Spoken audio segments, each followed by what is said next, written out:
In the 19th century, the Koreans under the Daewoo-gong fought off American and French attempts to open up the country. But in the 1870s he was ousted as regent, and King Gojong and Queen Min signed a treaty with the Japanese when they seized Ganghwa Island in 1875. Other nations quickly followed suit and forced Korea to open up ports to their merchants, and the social order of Korea, which had preserved a strict hierarchy of classes, began to be challenged. At the top of society was the Yangbang class, and at the bottom was the Nobi, who were essentially slaves. Plus, as foreign workers began to slowly make their way into Korea, many began to adopt Seohak, Western learning, and Christianity grew without many missionaries in the country.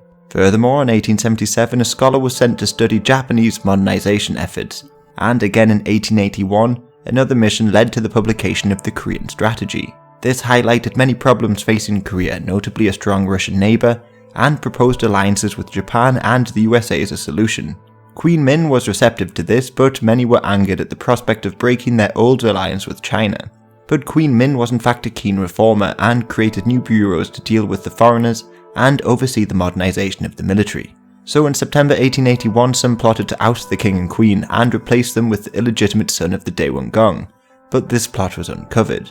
Meanwhile, both the Chinese and Japanese sent advisors to aid in Korea's modernization efforts, like Haruhito Raito from Japan, who helped train the new Korean army, the Pyeolgi-gun.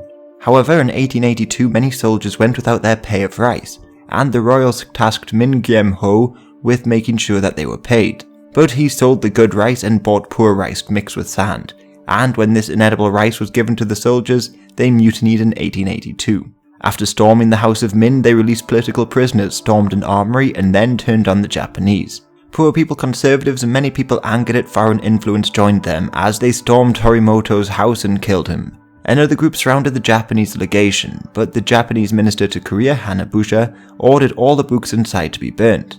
And using the smoke as cover, he and his staff escaped, where they fled to Incheon. Pursued by Korean soldiers, they lost a few men before they fled on a small boat and were rescued by a British ship.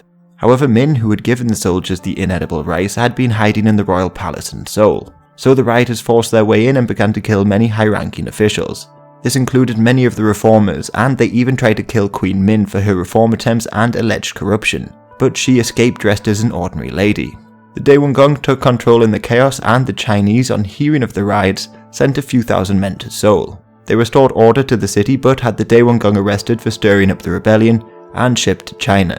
The Japanese, meanwhile, sent Hanabusha back to Korea along with warships, and forced the Koreans to sign the Treaty of Chemulpo. This forced the Koreans to provide military assistance to the Japanese legation in the future and pay for the damages. But the Chinese kept troops stationed in Seoul and became the new dominant power in Korea once again. They trained the new soldiers, appointed diplomats in the country, dominated trade, and generally turned Korea into a vassal. However, this just further split the Korean court into pro-Japanese and pro-Chinese factions. Plus, in 1883 there was a mission to the United States, and some began to push for complete social reform in line with the West. And these pro-Western reformers were angry at the pace of reform, and in 1884 launched a coup, the Gapsun coup, with the support of some Japanese, but it was unsuccessful. Yet after all this, the Japanese began to build up their military, realizing it would not be capable of handling a war with China in the future.